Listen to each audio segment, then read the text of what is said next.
Dr. James dared Marcus to let a machine help with his homework. Marcus took the dare and put his voice into it. The essay that came back read like him. Precise, raw, impossibly alive. A single screenshot turned private words into public thunder, and the campus woke angry and curious. Marcus discovered his life had been edited into someone else's lesson without his permission. Friends shifted, opportunists circled, and the quiet authority who had set the dare looked suddenly very dangerous. By the time the lecture hall filled, Marcus understood this was no longer about grades. It was about who gets to tell the story. Before diving into this gripping tale, let us know where you're watching from the comments, and don't forget to subscribe to the channel to catch more inspiring stories like this one. The rain began as a soft whisper against the windows of Langley Hall, running thin rivers down the glass and turning the campus quad into a mirror of gray. Marcus sat by that very window, his laptop open, a half-drunk cup of coffee gone cold beside the keyboard. The light in the room was tired and warm, like a memory. Outside, students hurried under umbrellas, their jackets bright against the wet. Inside, the hush felt heavier, as if the building itself were holding its breath for something it could not name yet. Marcus watched a drop fall and tried to make it mean something. He had learned to read small signs, the way a classmate's eyes softened when they talked about family, the exact moment a professor checked a phone, the way his own hands moved when he was nervous. He was careful, because care had become a kind of armor. At 22, he carried a schedule that was too full and a silence that was too loud. Scholarship applications, part-time shifts, late seminars, they stitched together a life that felt both promising and fragile. Tonight, a single assignment glowed on his screen like a small, complicated star. Dr. James had dared the class to experiment with artificial intelligence and then defend the result in person. The words sat there, simple and lethal. "I am sorry," the empathetic voice thought, not apologizing to anyone in particular, but apologizing for all the ways Marcus felt outgunned by expectation. He wanted to do well. He wanted to be brilliant in a place that often judged the depth of his answers before he finished speaking. He wanted to be seen as more than a statistic, a neat line on a scholarship form. The dare in James's email had a grin in it. "Prove it works," the professor had typed. "Use AI for your essay if you must, and make me believe it." The class laughed the day James said it, as if it were a game. Marcus had felt the laughter like wind, sudden, not entirely warm. In the impartial tone the story must hold sometimes, the scene reads plainly: a lecture hall, an assignment, a student. Marcus had been one of the quieter ones in James's seminar on modern rhetoric, the kind who listened until the right moment and then surprised people with something precise. James, for his part, was a fixture at the university. Smart, brisk, liked by many, feared by some. He taught with a charm that could cut. That charm mattered because it hid the rest, an old habit of testing students that sometimes turned into spectacle. The dare was not neutral. It sat in the room like a glass orb that would either catch light or shatter. Marcus thought of his mother's voice on the phone the night before. "Be careful how you show them your best," she had said, not because she wanted him to hide, but because she understood the cost of being visible in the wrong way. He folded that caution into his decision like paper into the shape of something useful. He considered using the AI not as a shortcut, but as a tool, a way to stretch his argument, to assemble evidence he had not yet seen. He wanted to turn the dare back on its maker and show that careful use of new tools could be elegant and honest. He wanted to transform spectacle into art.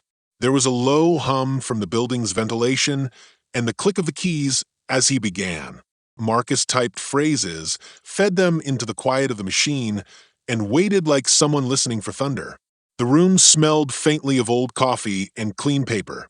His screen filled with sentences that felt both familiar and strange, suggestions from something that could predict language, but not the trembling in his hands. He revised, layered his voice over the machines, choosing words that belonged to him.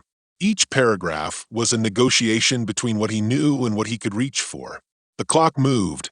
Outside, the rain grew steadier.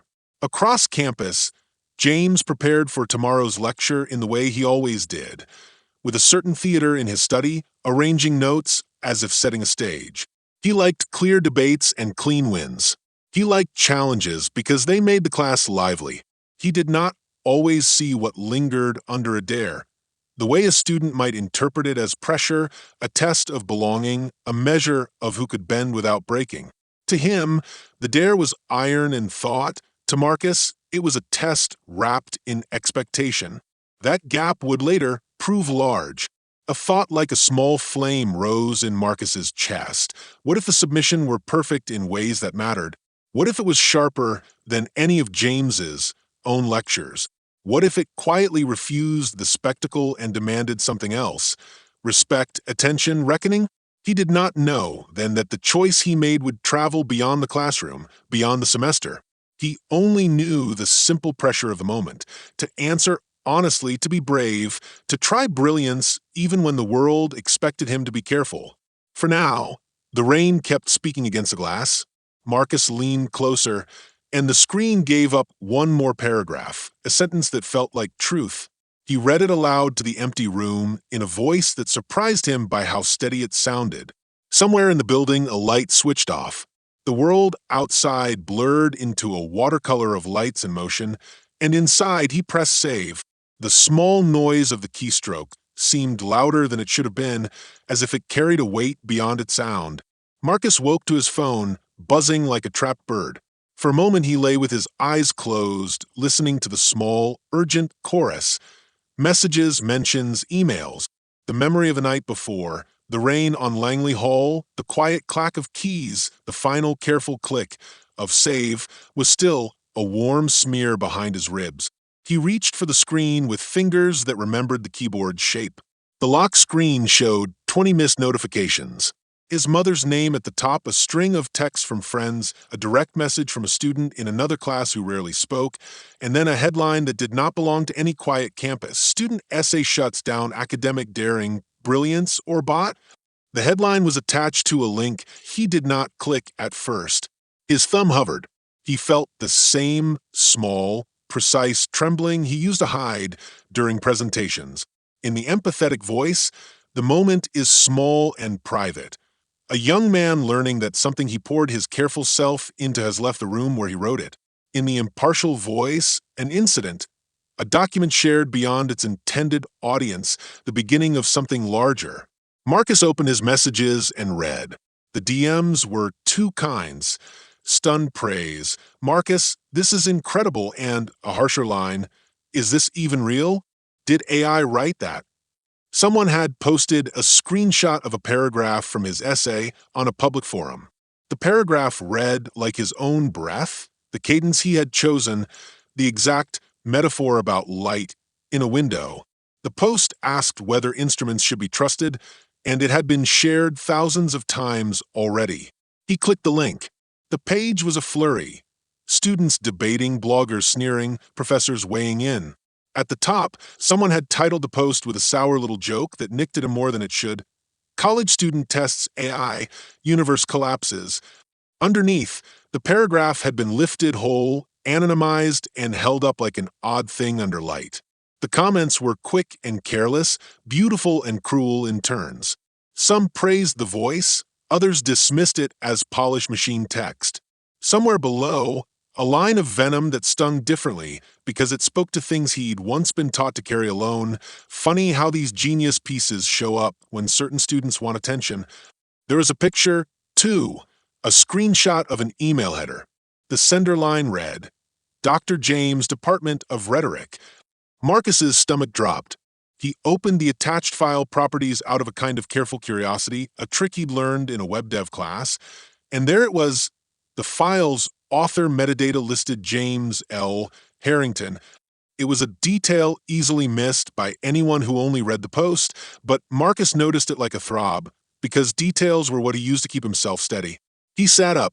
The coffee he'd left the night before had grown bitter in the dark. His phone buzzed again. His mother called. Her voice on the line trembled in a way that words could not hide. Baby, are you okay? People at the bank called me this morning, said they saw your name on something. Is it true? She paused. Did you post it? No, Marcus said, and the lie felt like ice in his mouth. In the empathetic narrator's tone, his first thought was always to protect, to soften, to choose the gentlest path for the ones who loved him. He understood the danger of being loud in a world that sometimes punished brightness out of habit. He scrolled through his inbox and found a message with a subject line he did not expect. For class discussion, sample student submission. It was dated after he had uploaded his file to the course portal. The sender was Dr. James. The body of the email was crisp academic. Its tone suggested a neutral, pedagogical intention. Attached was Marcus's essay. Someone inside a building of learning had forwarded Marcus's private work out of its folder and into a broad, public net. Betrayal as a word felt too neat for the small, complicated ache inside his chest. The email could have been forwarded by accident. The metadata could be coincidental. Still, there was the vibrating, unmistakable sense that something had been moved without his permission. He imagined a professor's lecture hall, a man arranging words like chess pieces, reading Marcus's paragraph aloud and watching for the reaction. He imagined someone selecting the piece because it proved a point. See what AI can do, see how convincing a machine can be. Outside his window, the rain had changed timbre, from a hush to an impatient beat. On one of the linked pages, he found a clip of yesterday's seminar. The camera was grainy and the caption read, "Professor uses student essay to spark debate." In the clip, Dr. James's face was all in focus, and the students were a soft blur behind him. He made a remark, sharp, witty, a sentence that skimmed like a polished stone over a pond. He did not, in that clip, read Marcus's name. The poster had cropped the frame. The impartial voice noted how small exposures change things that felt permanent. A document becomes an artifact, a private thought becomes public argument, an offhand dare becomes leverage. A rumor starts, then grows like wind in dry grass. Marcus felt exposed in a way he had not expected. People praised the work, while others questioned its origin. Some applauded the idea that technology could create beauty, while others assumed that a student like him had no right to surprise them. It was not only about the piece's brilliance now, it was about who got to be brilliant in a space that kept careful tabs. For a moment, he thought of confronting Dr. James.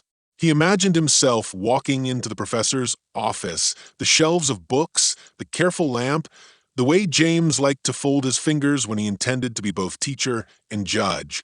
In another corner of his mind, there was a softer image, his mother's face on the phone, the way she had taught him to fold his edges so the world could not tear him. A final notification blinked. A message from Claire, a classmate who had once lent him lecture notes. "Hey, saw your essay on campus. This is huge. Are you okay? Call me." It was a small line, a rope thrown into the storm. Marcus looked at the words he had written last night. They felt the same and completely changed. The choice he had made to accept the dare and to use a tool in his own voice had not stayed in the room where he'd made it. Someone had moved it. Someone had turned it into a spectacle. He put his phone down and breathed. The rain drummed in the glass like an impatient question. He could already feel the shape of the coming days, interviews, accusations, offers, attacks, a list that had not existed when he pressed save. The inciting incident had arrived. His private work had broken the boundary between him and the world, and in that rupture something else shifted too. The safe assumption that his words would stay where he placed them.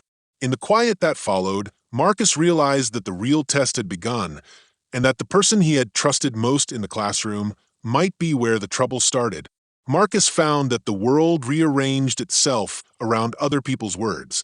Where there had been a quiet desk and a single lamp, now there were whispers that bent toward him like wind toward a candle. He noticed details more closely than his classmates did.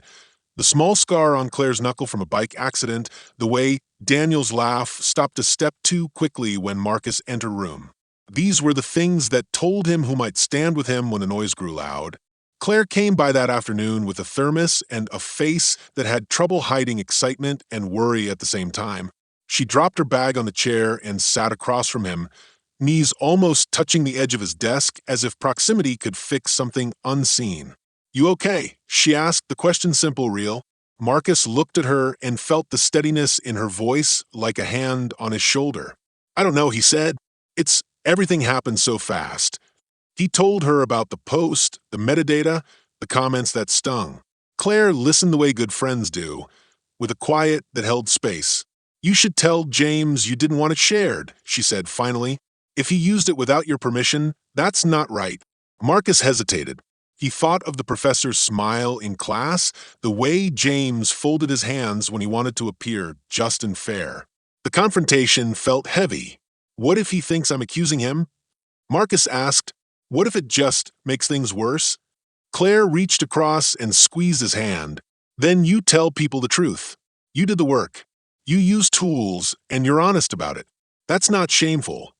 Her voice had a quick firmness Marcus liked. He trusted her. She had lent him notes the semester before and had stayed late several nights to help him parse difficult readings. She was not only a friend, she was a witness. In the meantime, Daniel moved differently around Marcus. He was the sort of student who made the right jokes at the right time, who could charm a room and make it believe that every move was planned. When Marcus passed him in the corridor, Daniel clapped his shoulder with a practiced ease. "Heard about the Peace Man. Wild stuff."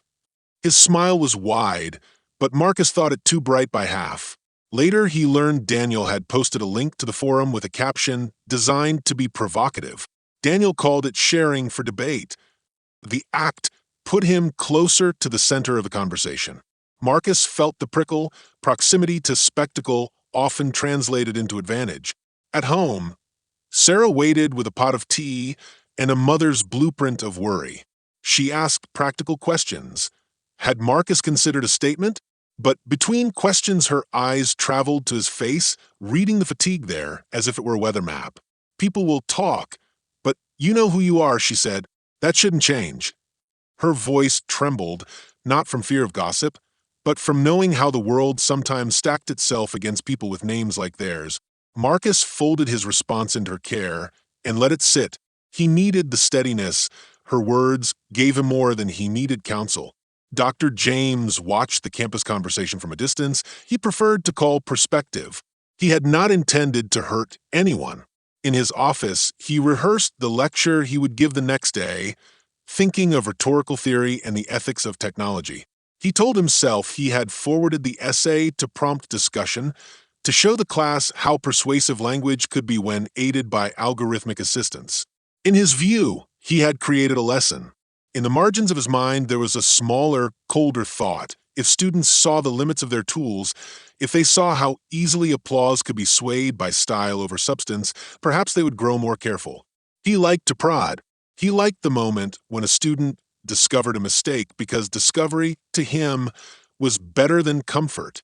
But James also felt something less noble. The buzz around the essay elevated him as much as it did Marcus. His inbox filled with requests from podcasters and a campus newsletter asking for his take. There was a soft satisfaction that someone in his class had produced something interesting enough to make noise. He told himself that the noise would be useful for teaching. He did not, in the beginning, measure the personal consequences for the author. Between Marcus and James, there was an invisible thread pulled taut by intention and interpretation. Marcus suspected James had released the essay, the metadata, the email header, and that suspicion filled him with a parallel ache that a teacher might use a student as an example without asking. It felt like being made small in a forum that called itself learning. The thought of trust broken flashed cold and bright inside him. Not all tensions were obvious. In a quiet hallway conversation, Claire confessed she had envied Marcus's steady resolve. "You always have a way of making quiet feel powerful," she said. "I wish I could be like that."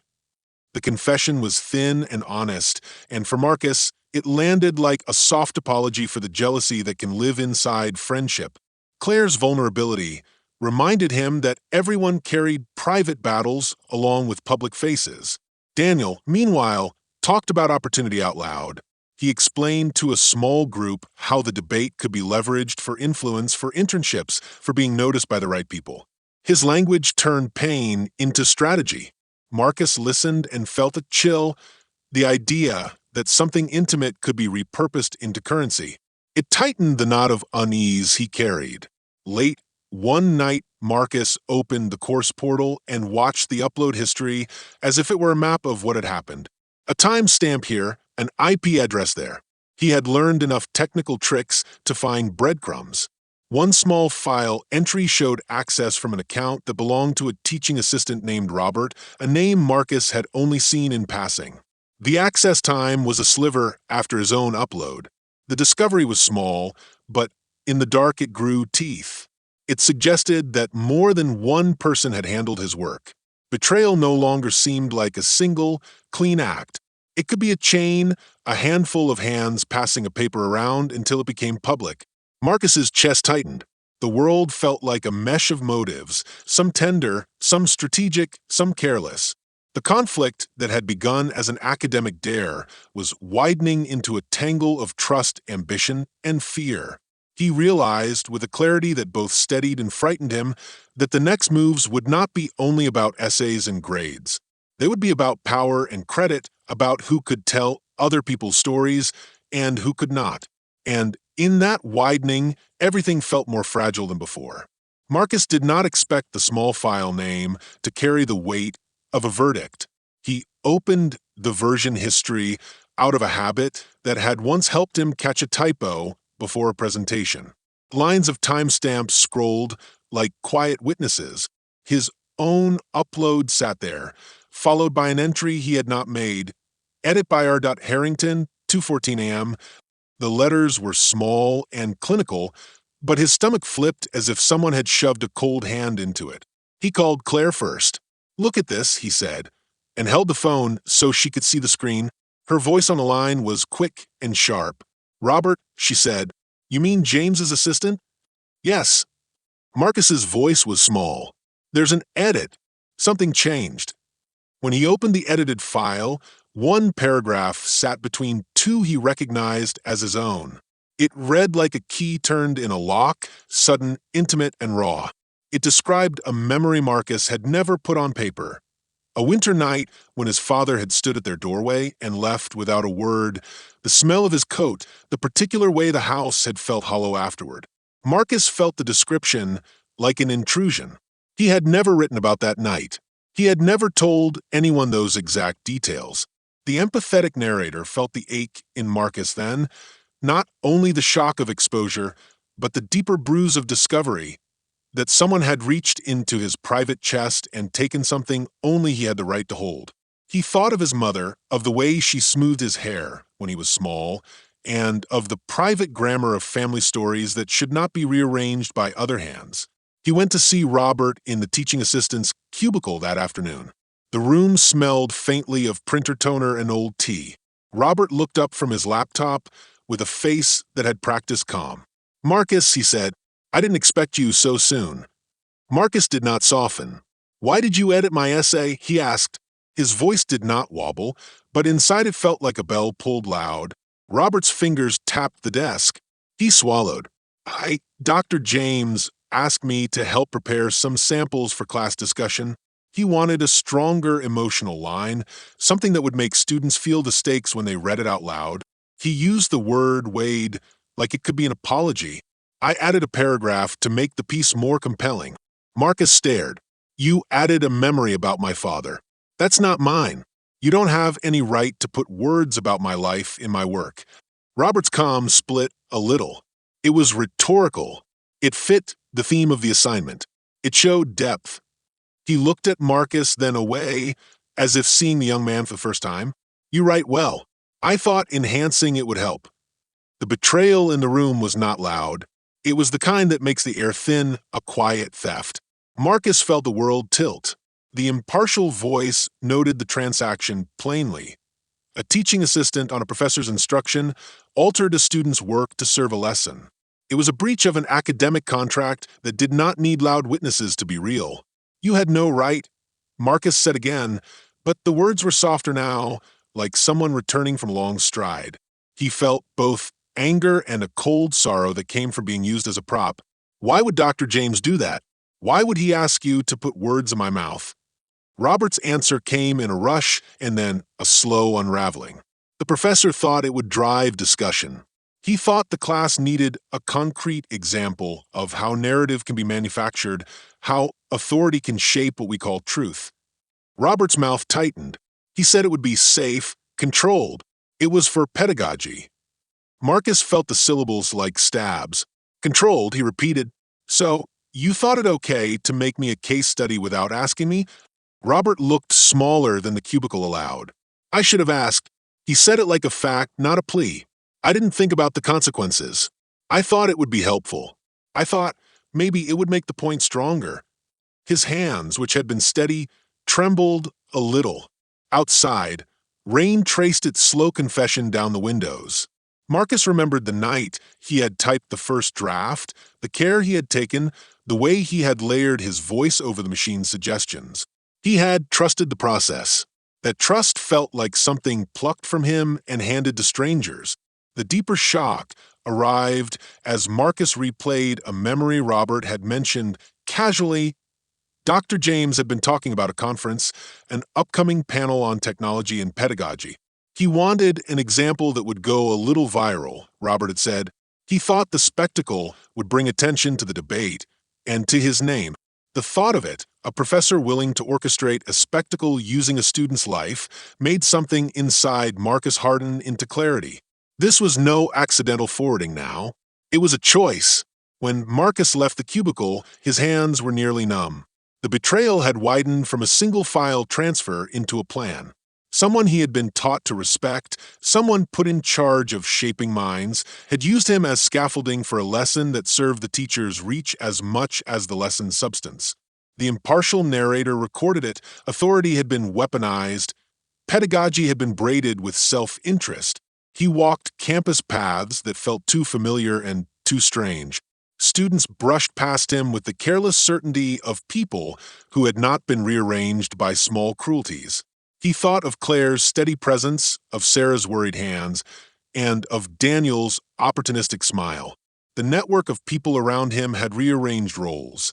Friend could be witness or actor, mentor could be architect or saboteur. In the quiet of his room that night, Marcus read his own essay again, this time looking for seams. The paragraph that was not his was a bright, rough stitch in an otherwise careful weave. It made the whole piece feel like a mirror with someone else's fingerprint smeared across it. He realized the stakes had altered. It was no longer only a question of who wrote what. It was a question of consent and of who could claim another person's voice. The revelation pushed the conflict deeper. Marcus's fight would not only be about proving authorship or defending technique. It would be about naming a betrayal that began where trust should have started, inside the classroom, under the small, humane claim of education. Marcus's phone felt heavier now, as if each new message added a grain of weight to the case he carried. The dean's assistant had sent a short email that morning. Could he come by for a meeting about recent concerns regarding course materials and authorship? There was no accusation in the words, only the flatness of administrative language. The flatness was worse than anything. It suggested process, and process sometimes favored whatever looked tidy on paper over what felt true in a person's chest. He woke with the echo of last night's rain still in his ears and a dull tightness behind his ribs. The campus had taken on a strange quality, like a stage set where the actors were all pretending not to notice the cameras. Students walked in groups, talking fast. A small flyer taped to a lamppost asked, "Whose voice is it?" Someone had scrawled a reply beneath, "Ask the professor." The air tasted faintly metallic, like a coin between teeth. In the quieter part of him, the empathetic voice thrummed. He didn't want war. He wanted the truth, or at least a chance to tell it fully without being reduced to a symbol in someone else's lesson. He worried about what a formal inquiry might mean for his scholarship, for the internships he was working toward, for the quiet future he had imagined. He thought of his mother folding laundry at the kitchen table, humming softly, trusting that the work he did would open doors rather than close them. He feared what being labeled might cost them. Outside the impartial lens, the situation was unfolding like a legal drama. Dr. James had posted a carefully worded statement on the department site explaining that he had used a student's submission as a teaching exemplar, and that the intent was to spark debate. The statement was precise and full of academic jargon, pedagogical merits, controlled demonstration, ethical exploration. It read like a shield. The comments below the post were immediate and messy. Some defended James's academic freedom, others called him exploitative. Marcus noticed that the post left out details that mattered to him, like whether the student had consented or whether the edits had been made by an assistant. The absence felt intentional. Messages arrived from strangers, too. A campus podcast asked for an interview. A local blogger offered to help him tell his side. Some messages wanted painlessly viral angles. Did Marcus fake it? And others wanted to pay for an exclusive. Marcus sifted through them with a practiced caution. He was tempted by the idea of control, of telling his story in his own voice, but he also knew how easily nuance evaporated when headlines took over. He had seen how interviews could be edited into shapes that fit someone else's narrative. Claire was his steady anchor. She came over that evening with 2 cups of tea and a stack of printouts she'd made from the course portal. "We'll make a map," she said, laying timestamps like breadcrumbs across the table. Her fingers were quick and practical. She wanted action. She saw the meetings ahead as problems that could be solved with evidence, with witnesses, with a plan. Her certainty was a warmth Marcus leaned into. Yet even she admitted quietly that institutions sometimes close ranks. "They'll say it was for pedagogy," she murmured. "You need to show intention, that you didn't agree to be an example." Daniel's presence continued to be a jagged counterpoint. He posted a short video where he described the incident as an important experiment on AI, undercutting Marcus's authorship with the tone of convenience. Marcus could feel the small economy of advantage in play. Daniel's name would get clicks. People liked the spectacle more than the person who birthed it. It made Marcus angrier in a slow, cold way. The anger was a quiet ember he had to decide whether to feed or smother. An external pressure tightened when an anonymous email arrived in his inbox that night, a message from someone inside the department claiming that there had been past incidents where students' work was used as material for public demonstrations.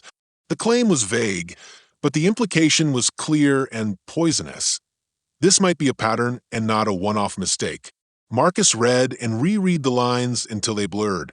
He thought of Robert's confession in the cubicle and of the way the assistant had seemed to retreat into a smaller version of himself when confronted. If it was a pattern, then it was larger than any single mistake. As the days folded into one another, Marcus faced several decisions that felt like forks on a narrow bridge. Should he go public with his story and risk being framed as either a cheater or a naive prop? Should he trust the department's inquiry, which might or might not care about nuance? Should he file a formal complaint against Dr. James and risk turning a classroom conflict into a career-defining battle? Each option felt double-edged. The empathetic part of him imagined his mother's worry, Claire's disappointment if he chose wrongly, the sly satisfaction of people who enjoyed watching someone stumble. The impartial ledger tallied possible outcomes. Investigation could vindicate him. It could also expose him to further scrutiny. He spent a night drafting a measured email to the dean, then deleting it, then drafting again. He dug out the local copy of his original file, hunted for metadata, collected timestamps, screenshots, and saved chat logs. Preparing evidence felt like building a small fortress around his truth. But he also knew that evidence could be read 2 ways, and that in many rooms power decided how evidence counted. On the day of the meeting, the corridor outside the dean's office felt too bright, antiseptic under the fluorescent lights. Marcus asked Claire to come with him. Her hand on his arm steadied him. He thought of taking other things, his printed drafts, Robert's tentative admission, but he also carried a heavier thing. The awareness that the betrayal he had felt was not only about a paragraph inserted into a paper. It was about a teacher's willingness to use a student's life to amplify his own voice. That knowledge sat in him like a stone. He could see now that the conflict had grown teeth. It was no longer only about authorship or AI. It was about trust between student and teacher, about who owns a story once it is told in a place that claims to teach the truth. He walked into the dean's office and felt the room narrow, as if the air itself were judging. The decisions ahead were not simple. The tension had escalated into a confrontation of values, and Marcus understood that how he moved next might change not only his semester, but whatever shape his future took. The choice pressed against him with the force of a promise and a threat at once. The lecture hall smelled of rain and old chalk, the air thick with the tobacco-sweet odor of nervous perfume, and too many bodies pressed together. Students sat in a rough semicircle, phones dimly lit like moths at rest. At the front, Dr. James arranged his papers with the calm of a man setting a stage. The dean sat to his left, a woman whose face wore procedure like armor. Cameras from a student-run news site were set up on a tripod. Someone had brought a handheld recorder. It felt, to Marcus, like stepping onto a bridge whose planks might creak away beneath him. In the quiet part of him, that private place that wanted only fairness and small mercies, Marcus felt his heartbeat like a drum. He had asked Claire to come. She sat 2 rows back, her knuckles white around a steaming cup. Robert stood near the door, an apologetic shadow. Daniel was not here. His absence was a kind of loudness. The room waited in that thin way a held breath does, and Marcus could hear the rain against the windows as if it were applause and warning at once. Dr. James began with a lecture cadence to sound like reason. He spoke about pedagogy, academic inquiry, the messy ethics of new tools. His voice was smooth, a practiced lawyer of language. He presented the forwarding of Marcus's essay as an unfortunate but useful prompt for debate. When he talked of intent, his hands made tidy lines in the air. To many in the room, his words might have been persuasive. To Marcus, they were a varnish over a clean break. The impartial eye sees the procedure, a faculty hearing, testimony records. The dean asked for evidence. Marcus had come prepared, timestamps, metadata, screenshots, and a printout of the course portal access logs. He placed them on the lectern like small stones, but evidence can be read many ways, and sometimes proof needs the body of a voice to make it true. Claire stood then, because she had a thought that was not only legal but human. She tapped the small speaker on her phone and hit play. Marcus had recorded himself reading his earliest drafts. It was a habit he used to check cadence, to hear whether his sentences sounded like him. He had nearly forgotten the file existed. His voice, younger and hoarse with late-night work, filled the room, the exact phrasing, the pauses, the breath between lines. It matched the version he had uploaded. The extra paragraph, the winter memory about a father's coat, was not there. The sound of his own voice made the missing piece stick out like a foreign thread. A second, sharper twist followed. The room's air shifted when Robert, who had been pale and fidgeting, was asked to speak. He confessed, his words small and steady now, that he had been instructed to add a paragraph to amplify the piece. He read aloud an email on a tablet, a short line from Dr. James. Add something human. Make it go. The dean's expression tightened. James's jaw moved. His fingers, which moments before had sculpted an argument, now hovered without a script. Marcus felt the betrayal like a cold wave. He watched Dr. James's face as he chose words that sounded like defense but landed like admission. The professor insisted he had meant to provoke debate, not to harm. The impartial recorder notes the mismatch between claim and act. To orchestrate virality through a student's personal story is not a lesson. It is an exploitation that trades on trust. Then Claire, who had been quiet until now, slid another piece of paper across the lectern. It was a chain of messages she had found between Daniel and a campus blogger, offers to share exclusive material for visibility, a casual trade in which Marcus's name was currency. Daniel's absence was explained by his scrambling to manage the fallout elsewhere. The room felt smaller, the web of motive extended like threads from different looms. In the empathetic voice, the scene narrowed to Marcus's chest and the small flames inside it. Anger, humiliation, and an odd, growing clarity. He had come looking for vindication, but what he found was more complicated, a map of what people would sacrifice for attention. He thought of his mother folding laundry, of Robert's eyes when he admitted error, of Claire's steady hand holding the phone. He felt all of them as ballast. When the dean asked Dr. James if he understood the breach of consent, the professor's defenses faltered. He spoke of a career built on debate, of opportunities to bring larger conversations to the light. He had wanted a demonstration. He had not accounted for the human cost. His voice, once authoritative, lost its polish under the simple weight of being named. Consent violated, a student used without permission, an assistant enlisted to change a life into a lesson. The climax struck as consequence. The dean announced an immediate suspension of public commentary pending an investigation and recommended mediation. Robert would be placed on administrative leave while an inquiry examined the chain of decisions. Emails were requested, logs to be preserved. To some, it would look like a process.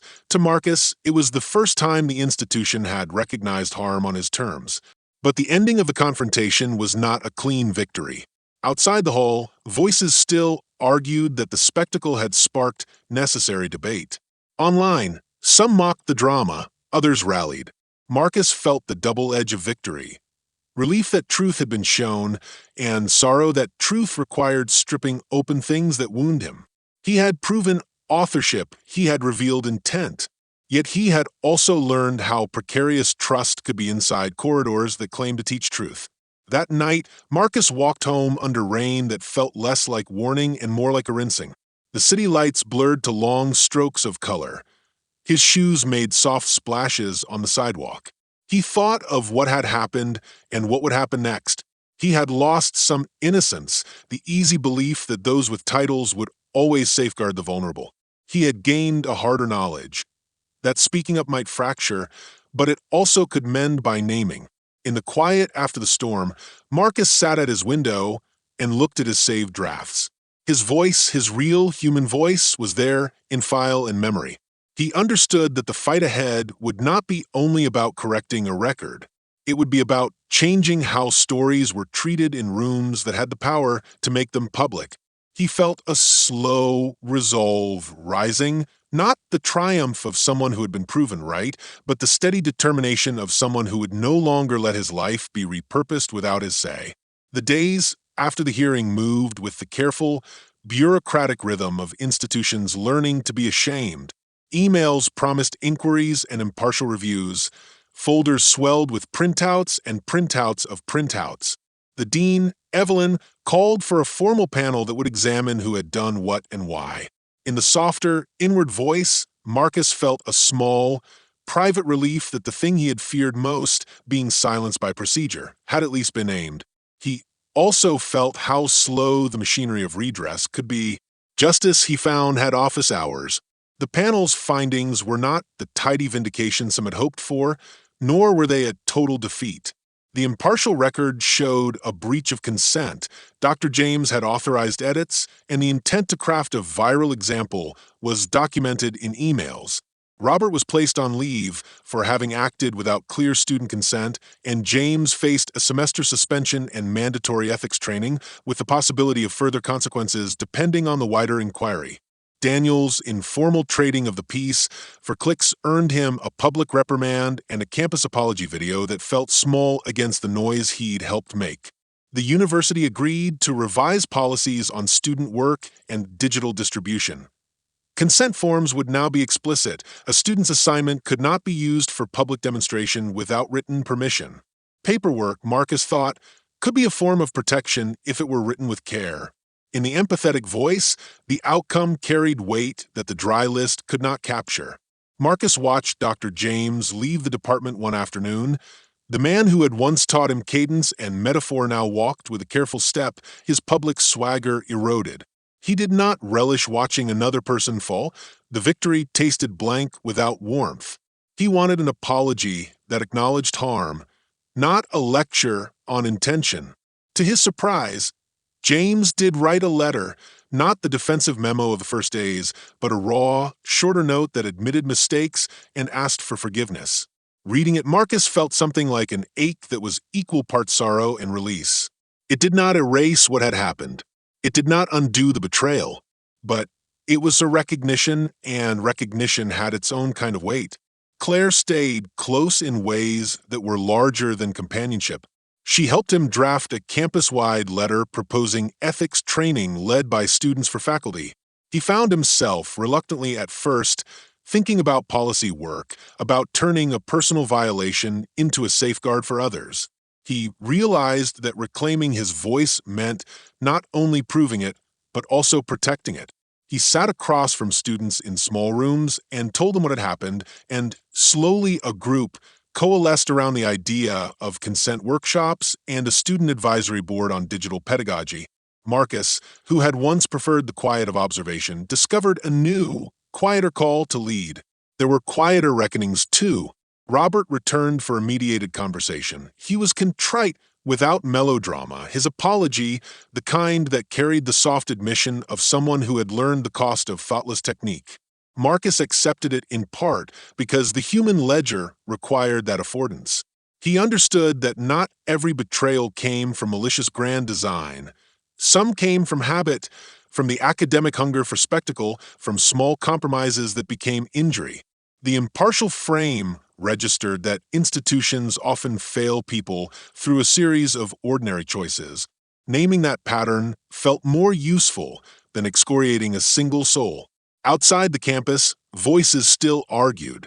Some said Marcus had gamed the system, others called him brave. The internet, indifferent and hungry, offered both praise and petty cruelty.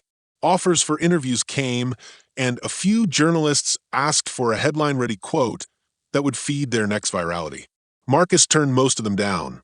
He had seen how easily nuance could be shaved away until only an angle remained. He accepted one long-form piece with a careful editor who promised context and control. The piece ran months later, not as spectacle, but as a quiet map of process and harm, and it reached people who cared about building safeguards rather than clicks. At home, his mother's relief was private and whole. She set the table one evening and told him, without preface, that she was proud he had not allowed anger to become identity. "You kept yourself," she said, and Marcus felt the line of her meaning like a stitch mending a tear. Claire joked that he had become the campus's most reluctant activist. He laughed because the truth of it was stranger than any plan they might have conjured. There was a tenderness in these small scenes that no public vindication could touch. The moral questions lingered in the quiet hours. Marcus sat often at his window, watching rain smear the city lights into watercolor strokes. He thought about authority and consent, about the way knowledge can be wielded as a tool of illumination or a mask for self-promotion. He wondered about technology, the machine that had helped him shape ideas, and the humans who misused its output to manufacture drama. He felt grateful for the tool's power and wary of its appetite when divorced from ethics. In the impartial register, his choices had changed things. Policies were altered, people were held to account, and a campus conversation shifted. That was real. Yet the record also showed limits. Institutions move slowly, and not all who suffer find neat closure. Some harms are folded into lives and never fully litigated. Marcus accepted that the outcome was not a neat moral victory, but a complex settlement, a mixture of reform and recognition, apology, and ongoing work. On an evening months after the first post, Marcus led a small workshop in a basement classroom. The room smelled of dry erase markers and coffee. Students filed in with notebooks and guarded curiosity. He talked about consent, about voice, about the responsibility of teachers and the rights of learners. He read a short piece he had written about the winter night he once feared to name, not as spectacle, but as testimony of how people's lives find their way into words. When he finished, the room was silent in a way that felt like attention rather than hunger. He left the building and walked under the rain that felt like an old friend. The street was quiet. In the empathetic voice, he allowed himself a small, honest pride. Not because he had been proven right, but because he had chosen to turn fracture into instruction. He had learned how exposure could bruise, and how the same exposure could be harnessed to change the rules. The moral was not tidy. Power must be checked, consent must be explicit, and mercy must be measured. Marcus walked on, not healed beyond the possibility of pain, but steadier, with his voice intact and his hands ready to help others hold theirs. Share your thoughts in the comments below. If you enjoyed the story, don't forget to like it, share it with your friends, and subscribe to the channel for more meaningful stories. Thank you for watching, and see you in the next video.